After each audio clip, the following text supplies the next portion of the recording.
Bienvenue dans l'émission La vérité de l'Évangile avec Andrew Wommack, un ministère d'enseignement qui se concentre sur l'amour et la grâce inconditionnelle de Dieu.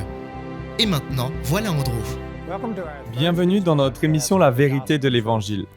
Aujourd'hui, je vais continuer à enseigner sur la série intitulée « Vivre le meilleur de Dieu ». J'ai un tout nouveau livre à ce sujet, il est super. C'est la première fois que nous en faisons la promotion. Je crois que ce livre sera une réelle bénédiction pour vous. Cet enseignement est également disponible sous d'autres formes. Plus d'informations vous seront communiquées à la fin de cette émission pour vous expliquer comment vous les procurer. Lors des précédentes émissions, j'ai essayé de vous faire prendre conscience que la plupart d'entre nous nous contentons de moins que ce que Dieu a de meilleur. Nous ne recherchons même pas ce que Dieu a de meilleur. La plupart des gens essaient seulement de s'en sortir. Ils ne croient pas pour expérimenter l'abondance et l'excellence que Dieu a en réserve pour eux. Et sachez que tant que nous ne ressentons pas une sainte insatisfaction envers la situation telle qu'elle est, rien ne changera. J'ai aussi cité 2 Chroniques chapitre 16 verset 9 où le prophète a dit à Asa que les yeux de l'Éternel parcourent toute la terre afin qu'il se montre fort en faveur de ceux qui sont d'un cœur parfait. Et rappelez-vous qu'Asa a tenté d'obtenir la victoire par ses propres forces. Et il est vrai qu'il a obtenu ce qu'il voulait. Mais il ne l'a pas fait selon la volonté de Dieu. Il a fait appel au roi de Syrie pour qu'il lui vienne en aide contre le roi d'Israël, qui était son ennemi.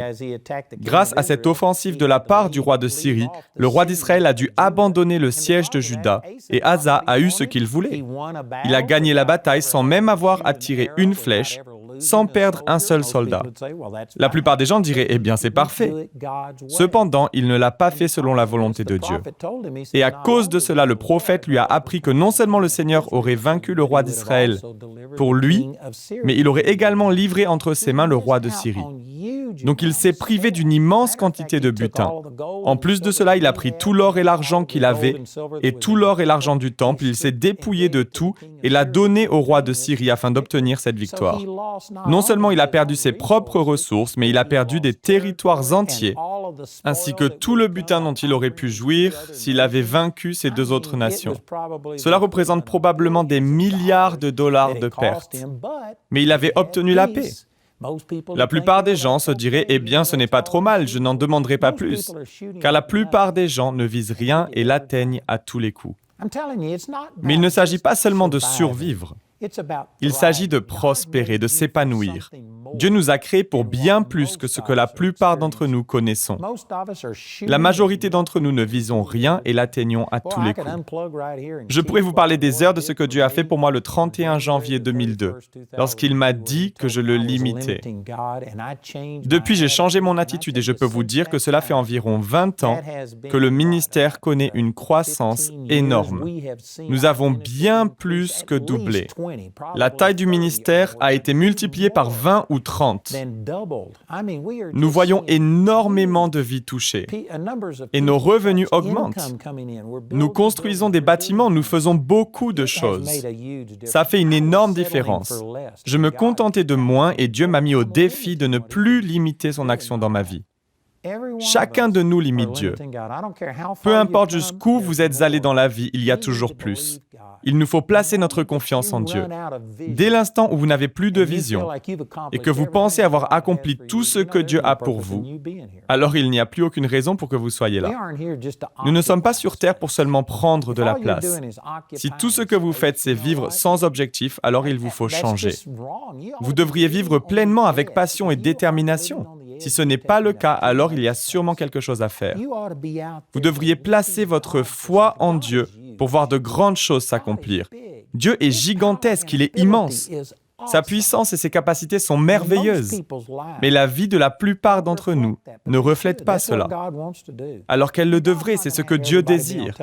Bien sûr, Dieu n'appelle pas tout le monde à passer à la télévision comme je le fais. Dieu n'appelle pas tout le monde à être le président d'un pays ou quelqu'un de reconnu dans le monde entier. Mais dans votre propre monde, dans votre sphère d'influence, vous devriez être un réel témoignage de la puissance de Dieu. Vous pouvez avoir une santé surnaturelle, vivre dans une abondance surnaturelle, dans la joie et la paix divine. Vous devriez voir des choses merveilleuses se produire dans votre vie. Et ce n'est pas l'expérience de la plupart des gens. Ce n'est pas parce que Dieu n'en a pas le désir, car les yeux de l'Éternel parcourent toute la terre, cherchant à accomplir ces choses. C'est nous qui le limitons. Dans la dernière émission, j'ai commencé à donner quelques exemples de ce dont je parle.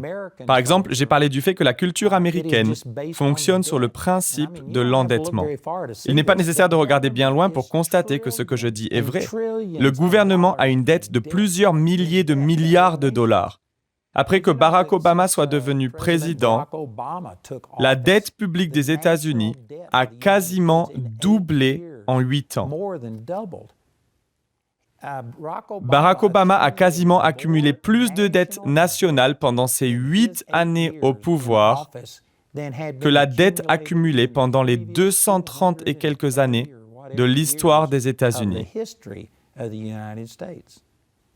C'est terrible. Et ce n'est pas quelque chose qui se limite seulement à une certaine catégorie de personnes. C'est culturel. C'est notre gouvernement qui instaure cette façon de penser.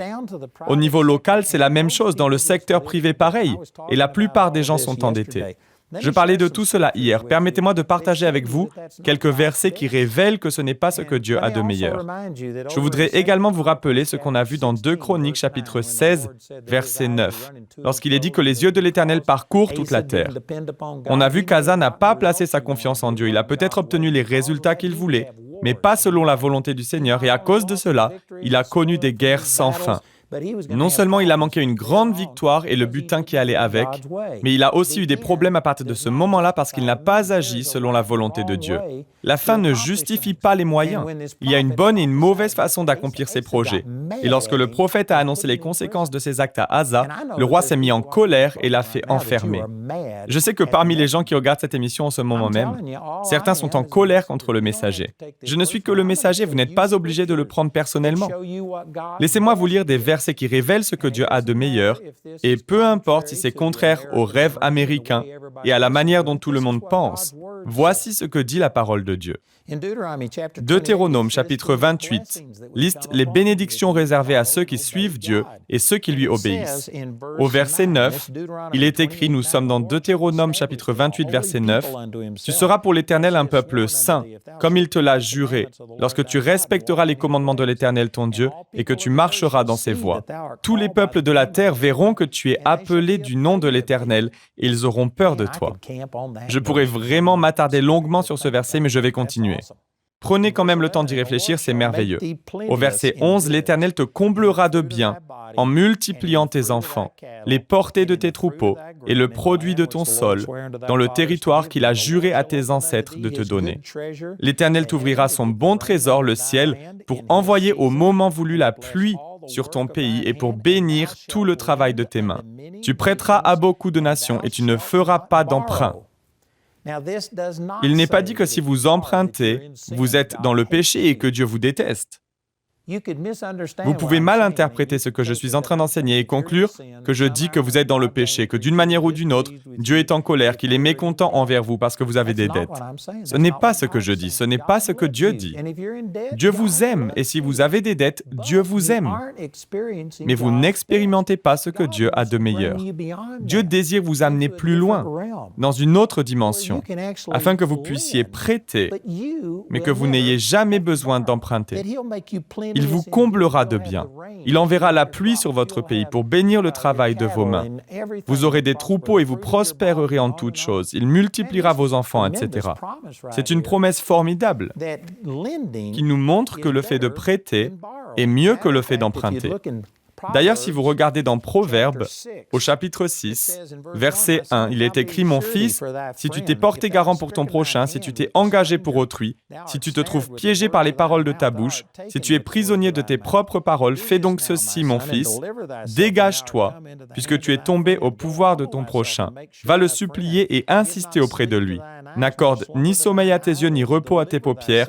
Dégage-toi comme la gazelle de la main du chasseur, comme l'oiseau de la main de l'oiseleur. » Cela veut tout simplement dire que si vous avez une dette, et dans ce cas-ci, précisons qu'il est question de devenir le garant de l'emprunt de quelqu'un d'autre, des dépenses de quelqu'un d'autre.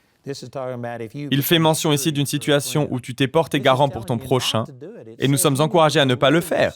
Il nous est dit de nous dégager de cette situation, tout comme un animal pris au piège, comme quelqu'un qui est pourchassé ou un animal qui est pris en chasse. La parole nous révèle ailleurs que celui qui emprunte est l'esclave de celui qui prête. C'est encore un autre passage des Écritures qui parle du fait d'emprunter. Nous sommes le serviteur, l'esclave de celui qui prête. Nous sommes sous la domination de cette personne. Elle peut nous imposer de payer à n'importe quel moment. Donc, vous vous mettez en danger et lorsque vous faites cela, vous devez rapidement vous dégager de cette situation. Je voudrais vous rappeler que dans le Nouveau Testament, lorsque Paul a écrit à Philémon, c'était au sujet d'Onésimus, qui avait été l'esclave de Philémon, mais qui s'était échappé. Il s'était enfui. Il s'était rendu à Rome, et pendant qu'il y était, il a rencontré Paul. Et Onésimus s'est converti, il est devenu chrétien. Donc Paul a écrit une lettre à son ami Philémon, avec lequel il était très proche, et lui a renvoyé Onésimus, afin que celui-ci retourne au service de Philémon.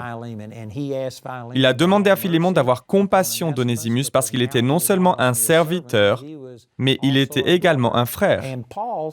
Et dans sa lettre à Philémon, Paul dit « S'il t'a fait du tort ou te doit quelque chose, mets-le sur mon compte. Je paierai. » Vous voyez ce que Paul a fait? Il est devenu le garant d'Onésimus. Il s'est engagé en disant que si Onésimus lui avait volé quoi que ce soit, si Philémon avait été escroqué ou avait perdu une certaine somme d'argent, ou quoi que ce soit, il fallait le mettre sur son compte. Ensuite, Paul poursuit en rappelant à Philémon qu'il a lui aussi une dette envers lui. En d'autres termes, il était confiant que Philémon accepterait cette demande et y répondrait favorablement. Mais s'il y avait un problème et si on lui avait volé de l'argent, il a dit « Je paierai, j'en serai le garant ». D'une certaine manière, Paul est donc devenu le garant pour son ami. Il n'est pas dit que vous ne devez jamais le faire. Proverbe chapitre 6 ne dit pas que vous ne pouvez pas devenir le co-signataire ou le garant d'une autre personne. Cela nous met simplement en garde en disant que ce n'est pas sage de le faire. Selon moi, l'apôtre Paul savait que Philémon allait lui manifester de la miséricorde, donc il ne prenait pas vraiment de risques. Mais dans un sens, il a agi à l'inverse des conseils de Proverbe chapitre 6, parce qu'il faisait confiance à son ami et savait que les choses allaient s'arranger. Donc je ne peux pas dire que c'est mal de faire cela. Parfois, nous avons été amenés à signer et co-signer pour nos enfants. Mais je peux vous garantir que je n'en fais pas une habitude. Même pour mes propres enfants, parce que ce n'est tout simplement pas la meilleure chose à faire. Bien sûr, vous pouvez aider les gens et il n'est pas dit que vous ne pouvez jamais le faire. Cependant, nous lisons que celui qui emprunte est l'esclave de celui qui prête et qu'il faut se dégager des dettes rapidement. Ces passages nous révèlent que ce n'est pas ce que Dieu a de meilleur. Donc, je ne suis pas en train de vous condamner et Dieu ne vous condamne pas non plus. Ce n'est tout simplement pas ce que Dieu a de meilleur. Regardez ici dans Romains au chapitre 13, verset 8, où il est écrit « Ne devez rien à personne si ce n'est de vous aimer les uns les autres, car celui qui aime les autres a accompli la loi. » Cela rejoint ce qui est écrit dans Deutéronome au chapitre 28, les versets que nous venons de lire. Mais ici, nous avons un passage du Nouveau Testament qui nous dit « Ne devez rien à personne ». J'ai entendu certaines personnes interpréter ce passage et dire que si vous avez un emprunt sur votre maison et que vous payez les remboursements, alors vous ne devez rien. Vous payez votre dette, vous respectez votre engagement. Je n'ai pas l'intention d'argumenter à ce sujet. Ça ne me pose pas vraiment de soucis. Cependant, je ne crois pas que ce soit ce que Dieu a de meilleur. Je crois qu'il serait mieux d'acheter une maison sans contracter de dette. Dans la dernière émission, j'ai partagé que ma femme et moi avons pu obtenir un prêt grâce à mon statut de vétéran de l'armée. La raison pour laquelle nous avons fait cela est qu'à l'époque, nous étions locataires et nous essayions de placer notre foi en Dieu pour pouvoir acheter une maison sans nous endetter. Et dans nos locations, les conditions changeaient sans cesse. Le propriétaire décidait d'augmenter le loyer ou de vendre la maison ou autre et nous devions partir. Nous déménagions tous les 6 mois, c'était une réelle servitude. À nouveau, la Bible dit « Celui qui emprunte est l'esclave de celui qui prête ».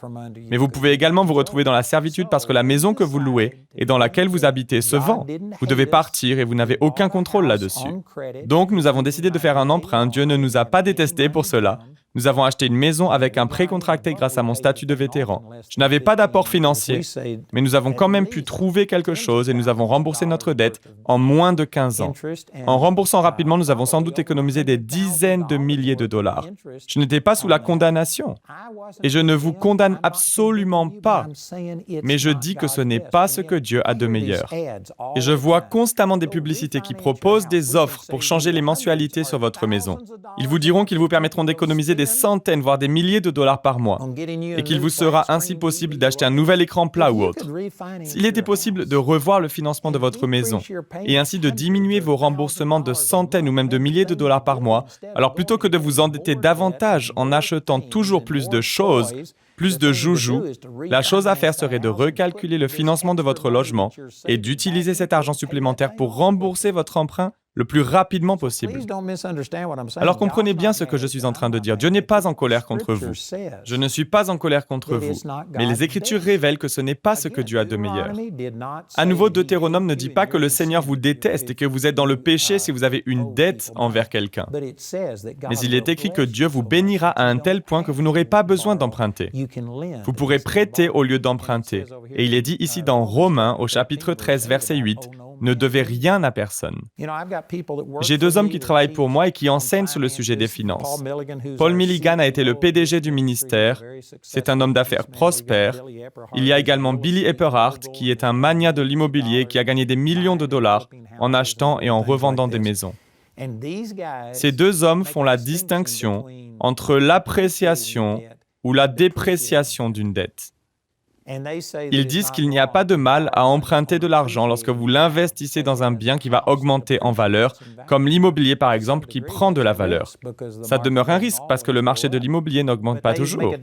Mais ils font la distinction entre une maison et une voiture par exemple. Si vous empruntez de l'argent pour l'achat d'une voiture, que vous la conduisez pendant 1 mois et que vous cherchez ensuite à la revendre, elle aura perdu des milliers d'euros de sa valeur d'achat. C'est un bien qui se déprécie, qui perd de sa valeur et il décourage le fait d'emprunter de l'argent pour ce genre d'achat. Cependant, il est possible de le faire pour des biens dont la valeur va augmenter avec le temps. Je n'ignore pas cela, je ne dis pas que c'est un péché. Je n'enseigne pas que vous ne pouvez pas le faire, mais je continue à croire que ce n'est pas ce que Dieu a de meilleur. Peut-être que c'est un début, mais n'en restez pas là. N'acceptez pas le cycle d'endettement tel qu'il est proposé par notre société, parce que vous allez finir par acheter les choses pour 2 fois leur valeur réelle. Ce n'est pas ce que Dieu a de meilleur. Mais est-ce que Dieu est en colère si vous êtes dans ce système? Non. Mais ce que je dis, c'est que comme la gazelle, vous devez vous libérer de la main du chasseur. Vous devez être comme un oiseau qui, lorsqu'il est pris au piège, fera tout son possible pour se libérer. Ce n'est pas une chose positive telle que la société nous le présente. On voit ces publicités et ces annonces où ils vous promettent que vous ne paierez aucun intérêt la première année. Il y a une bonne raison pour laquelle ils mettent en avant ces arguments. Ils savent comment sont les gens. Ils savent qu'ils vivent constamment au maximum de leur capacité et qu'ils finiront par arriver à les séduire. Un des anciens directeurs de notre ministère a aussi travaillé pour une entreprise qui s'appelle Sears. Et une des choses que ses employés faisaient était de se mettre à l'entrée du magasin et de demander à chaque client qui entrait s'ils avaient une carte de crédit Sears. Est-ce que vous en voulez une? On vous fera une réduction. Vous pouvez l'utiliser dès aujourd'hui pour vos achats, on vous fera une réduction de 10%, etc. Et les gens se disent, c'est super, on me donne quelque chose. Mais il y a une raison pour laquelle ils font cela.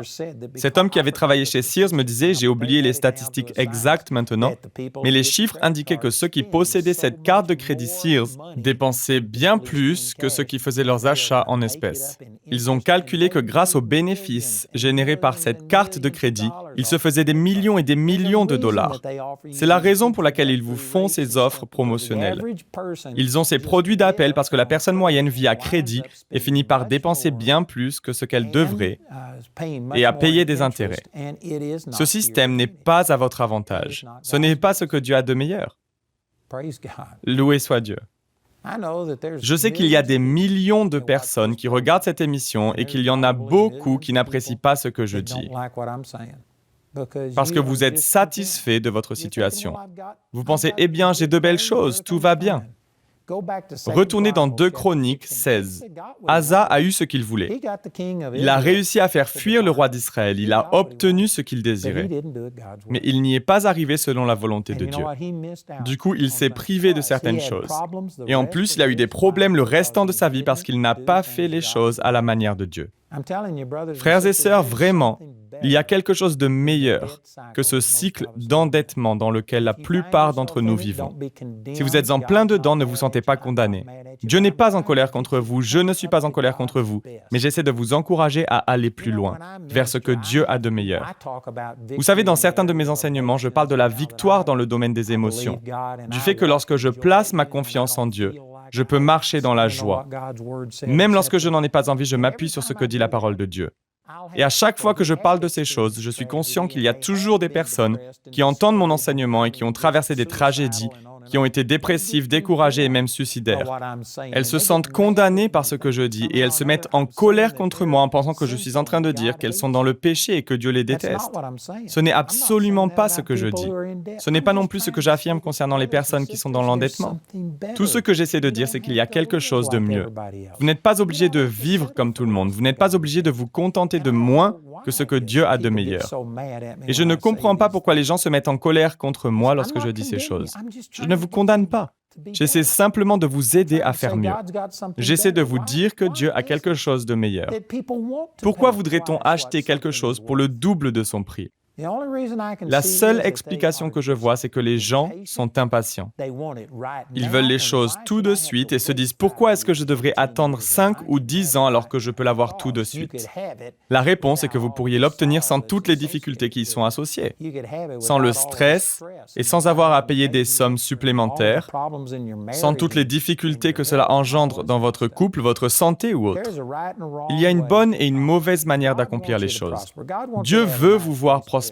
Dieu désire que vous ayez un beau logement, de belles voitures. Il désire que vous ayez de belles choses. Dieu n'est pas radin. Il est le Dieu tout-puissant, celui qui pourvoit. Mais il y a une bonne et une mauvaise façon de parvenir à la prospérité. Tout comme Asa, qui est arrivé à ses fins et qui a obtenu ce qu'il voulait, mais il ne l'a pas fait à la manière de Dieu et il est passé à côté d'une énorme opportunité. Dieu avait prévu de lui donner ces 2 autres royaumes qu'il aurait pu vaincre. Cela aurait augmenté sa domination ainsi que ses ressources. Cela aurait été bien mieux pour lui et en plus, il aurait eu un témoignage à rendre au sujet de la délivrance de Dieu. Mais il est passé à côté de tout cela parce qu'il voulait obtenir ce qu'il désirait à sa manière et non selon la volonté de Dieu. Et les gens agissent ainsi tous les jours. Pas seulement aux États-Unis, mais partout dans le monde, où que vous soyez en ce moment. Sachez que Dieu a quelque chose de meilleur pour nous. Il nous faut nous tourner vers la parole de Dieu afin de découvrir ce qu'elle dit et commencer à vivre selon ses standards. Alors ne vous fâchez pas contre le messager comme l'a fait Asa. Je vous dis simplement la vérité. Est-ce que vous pouvez contredire les versets que j'ai lus? Peut-être que vous pensez que ce n'est pas ainsi que les choses fonctionnent. Cependant, c'est bien ainsi que la parole de Dieu agit. Si vous désirez ce que Dieu a de meilleur, il faut que sa parole devienne plus importante pour vous que ce que font les gens autour de vous. Amen. Gloire à Dieu. Alors, s'il vous plaît, ne m'écrivez pas à ce sujet, je ne le lirai même pas. Je vous explique simplement ce que dit la parole de Dieu et je ne souhaite pas en débattre. J'amène les choses à la lumière pour ceux d'entre vous qui veulent bien le recevoir. Car les yeux de l'Éternel parcourent toute la terre, aujourd'hui, et il veut trouver quelqu'un qui dira « Dieu, je sais que tu m'aimes, tu n'es pas en colère contre moi, mais je suis fatigué de faire les choses à ma manière. Je décide d'agir et de vivre à ta manière. » Commencez à rechercher ce que Dieu a de meilleur. Demandez-lui sa sagesse et il vous conduira dans ce qu'il a de meilleur. Il vous montrera comment aller de là où vous êtes à là où vous devriez être. Savez-vous que Dieu est bien meilleur qu'un système GPS? Si vous prenez la mauvaise route, le GPS ne vous dira pas « Tu es minable. Comment oses-tu faire cela ?» Il dira simplement « Calcul d'un nouvel itinéraire ». Et il vous guidera afin de vous ramener sur la bonne route. Avec Dieu, c'est encore mieux que cela. Peu importe où vous êtes, vous pouvez revenir sur le bon chemin. À nouveau, permettez-moi de vous proposer notre dernier livre, Vivre le meilleur de Dieu. Je crois que c'est une vraie bénédiction. Nous avons également cet enseignement en CD et DVD. Notre annonceur va vous donner toutes les informations afin que vous puissiez profiter de cette série. Je crois vraiment qu'elle a le potentiel de changer votre vie. Écoutez notre annonceur et appelez-nous ou écrivez-nous aujourd'hui. Le programme d'aujourd'hui fait partie de la série « Vivre le meilleur de Dieu ». Nous espérons que ce message vous a béni. Notre ligne téléphonique est ouverte aux heures indiquées à l'écran. Appelez-nous si vous avez des questions sur ce programme, si vous avez besoin de prière ou si vous désirez commander l'un de nos enseignements. Vous pouvez nous contacter au numéro qui s'affiche à l'écran. Ce programme a été rendu possible grâce au soutien financier de nos partenaires. Si vous souhaitez devenir partenaire, vous pouvez le faire en appelant ces numéros. La prochaine fois dans la vérité de l'Évangile. Une autre fois, je suis rentré d'un voyage à l'étranger et j'avais passé 24 heures sans dormir. Lorsque je suis arrivé chez moi, le bassin que j'avais construit s'était rempli d'eau peu à peu et il était prêt à déborder et à briser le barrage. Du coup, j'ai dû m'immerger dans l'eau glacée et essayer de réparer le système d'écoulement, mais c'était une mauvaise idée. Quoi qu'il en soit, je l'ai quand même fait. Et comme j'étais déjà épuisé, j'ai attrapé froid. En 48 ans, ce sont les seules fois où je suis tombé malade. Je ne crois pas en la maladie. Lorsque vous parlez ainsi, il y aura toujours ceux qui n'y croient pas. Lorsque c'est la saison de la grippe, ils s'attendent à tomber malade. Ils s'attendent à attraper froid une fois par an. Ils s'attendent à avoir des problèmes, des petites baisses de morale, etc. Et vous savez quoi? Si c'est ce à quoi vous vous attendez, alors c'est ce qui vous arrivera. Il y a des gens qui ne font pas l'expérience de ce que Dieu a de meilleur parce qu'ils ne le recherchent pas. Ils acceptent simplement leurs circonstances. Il y avait une jeune fille qui était étudiante à l'école biblique et nous faisions la route ensemble pour aller à Kansas City. Nous étions 13 au total dans un van, je conduisais et on discutait ensemble. Elle m'a expliqué qu'elle était allergique aux cacahuètes depuis son enfance et qu'elle avait tout simplement accepté cette situation. Elle avait appris à vivre avec. Durant le trajet, nous nous sommes arrêtés pour prendre quelque chose à manger, à grignoter, et elle a fait une remarque sur le fait qu'elle ne pouvait pas manger d'arachide. Pendant le trajet, je lui ai parlé du fait qu'elle n'était pas obligée de vivre ainsi. Elle m'a dit qu'elle n'y avait jamais vraiment réfléchi, elle se disait que c'était comme ça et qu'elle ne pouvait rien y changer. Elle avait mangé des cacahuètes lorsqu'elle était toute petite et elle avait failli mourir. Elle avait dû aller à l'hôpital. Elle aurait pu y laisser sa vie car ses réactions allergiques étaient violentes.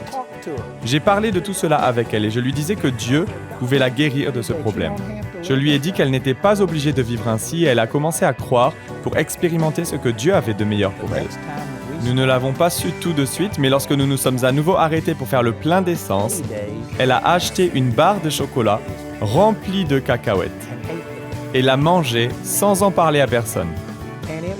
1 heure ou 2 plus tard, elle m'a dit qu'elle avait avalé toutes ces cacahuètes et qu'elle n'avait eu aucune réaction allergique. Elle a reçu une guérison miraculeuse ce jour-là. Si elle avait fait cela auparavant sans avoir reçu une révélation sur sa guérison, elle serait sans doute morte. Mais elle avait décidé de croire pour ce que Dieu a de meilleur et elle a été délivrée de cette allergie. Rejoignez-nous pour plus d'émissions La vérité de l'Évangile.